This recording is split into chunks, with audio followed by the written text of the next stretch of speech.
Hey guys, we're going to read some more of The One and Only Bob by Katherine Applegate. We left off last time learning that the vet people that were at the shelter and the police officer, they got as many of the animals as they could and took them in the police car to the school. However, they could not get all the animals, so they ended up leaving some dogs, a couple cats, a bunny, and Bob and Boss were in the same cage up the top, and as the water was rising, Bob kept telling Boss to get on his back. He needed to save her. He just felt guilty. He wanted to save her, so he did what he could. She kept fighting with him, arguing with him. When it came down to it, she did finally end up getting on top of him and letting him attempt to save her. But if you remember at the end, they didn't have to do that because Ivan and Ruby came to save the day and helped get everyone out and get them to safety. So they walked them across the street, through the water, and across to the donut shop. And at the end of the last chapters that we read, Boss was very worried about her puppy that she had left in the car, and she wanted to go find him. But Ivan and Ruby and Bob told her that it was too dangerous for her. She was very weak and injured, and so they decided that they would go and find the baby for her, the puppy. She was going to stay at the donut shop with the humans, and she was not happy about that, but she was going to go in there, is what they thought, at least. So we are going to start there. This is called Traffic Stop. We slog up a slight hill and around a corner. The traffic lights are out and nobody seems to be on the streets. That is, until we cut through a stand of palm trees and come across police officers and a slow-moving squad car. It's blue and red lights circling everywhere. Attention, one of the officers announces over a loudspeaker. This area is under mandatory evacuation order. Do not. The announcement stops, and so does the car. Uh-oh, says Ruby. I think they spotted us, I say. We're kind of hard to miss, Ivan points out. The car moves closer, so close that I can see dropped jaws and bulging eyes. The car brakes to a stop. The driver's side door flies open, and one of the officers jumps out. The other officer, a skinny young guy, follows suit, but looks annoyed. What are you doing, he says. Don't be a hero. We could have stayed in the car where it's safe. I am looking, says the driver into a radio receiver, at a gorilla and an elephant, and the gorilla has a tiny dog on his shoulder, and no, I have not been drinking. They said the park got hit by a tornado, says the skinny officer, carefully aiming his pistol. We can't exactly shoot a gorilla, the driver says, and I like the way she's thinking. Try me. What's his crime exactly? Jaywalking? Thing is, I love elephants, said the driver. My daughter collects stuffed elephants. I mean, stuffed toys, not stuffed real ones. She listened to radio for a minute. Get animal control out here, says the skinny officer. Get a van, get a moving truck, get a 747. I don't care. 747's a big plane. Ivan, I whisper into his ear, this is not looking good. You and Ruby gotta stay put. Don't make any sudden moves. No funny business, okay? These guys are freaking out. Ivan sits down on the ground, slowly, very, very slowly. Ruby settles down next to him. The driver smiles. Aw, that's so cute. Skinny officer nods. Yeah, in a deadly kind of way.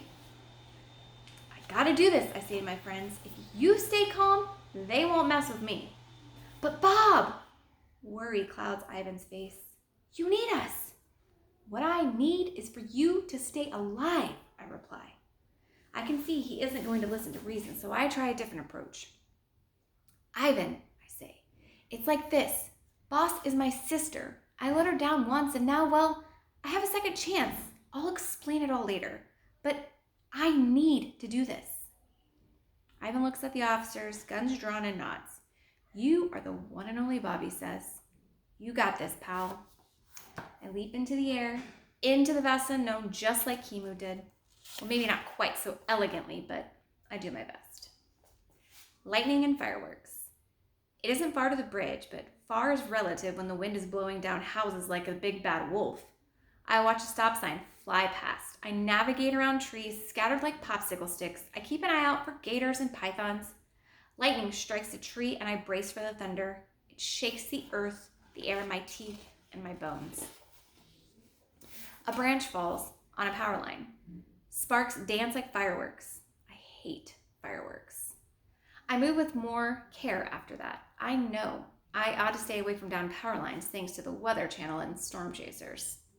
Man, I love TV. I'd give anything to be watching it from my nice, cozy bed right about now. Good thing I know where the bridge is. My swollen nose throbs. What's the point in owning a top-of-the-line stiffer if it's not working right? When I pass a bird's nest on the ground, I offer to help the owner, a jay. She swears at me.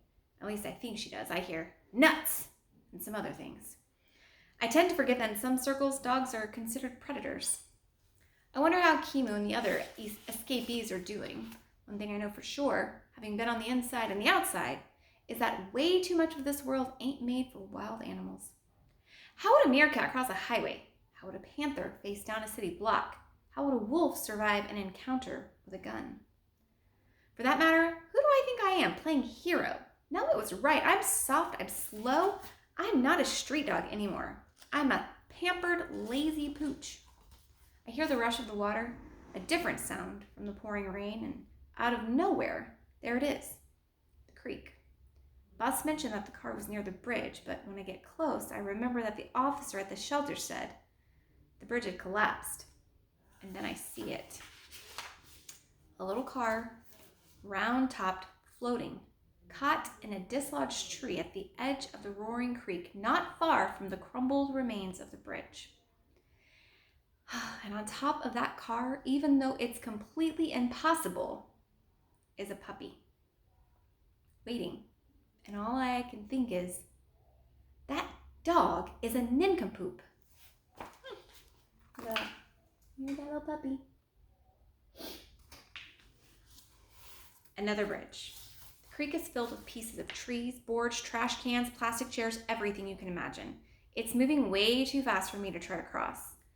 I stare at the far side of the creek, at the collapsed bridge. I really wish I hadn't seen that puppy. I know there's another way to cross the creek of sorts downstream a bit, an old pedestrian bridge made of wood and metal and rope, and no one uses it anymore. No one with any sense.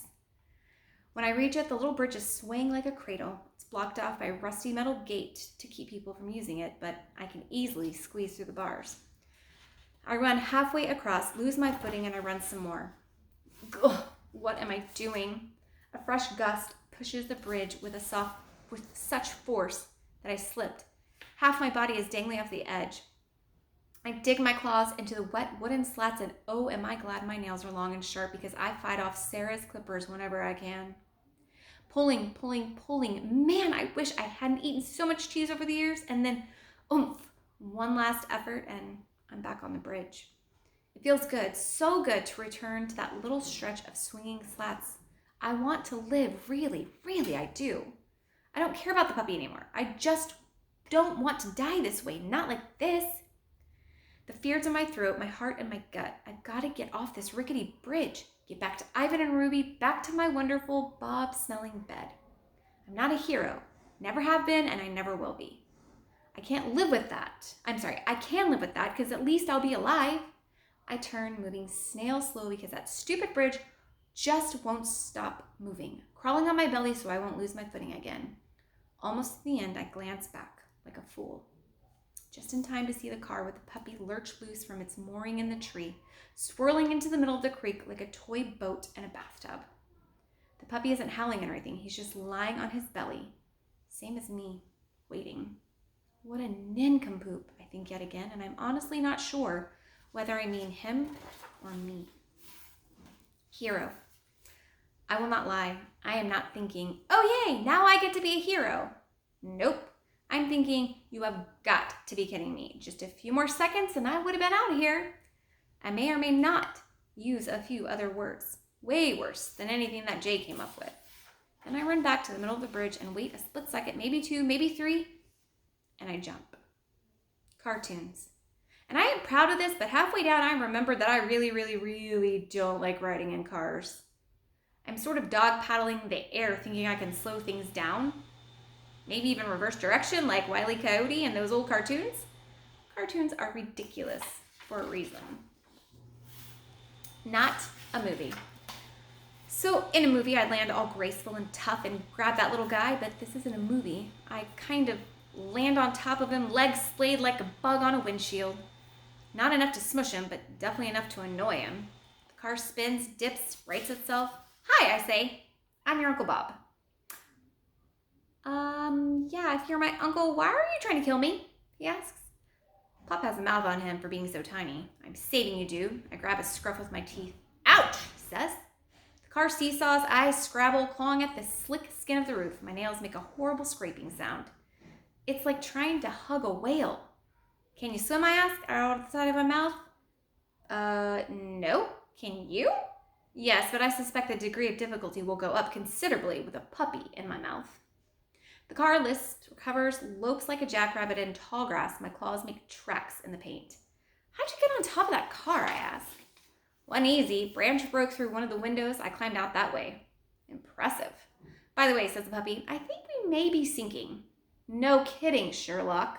I don't mean to sound unkind, but I'm a bit stressed. I don't have a name, actually.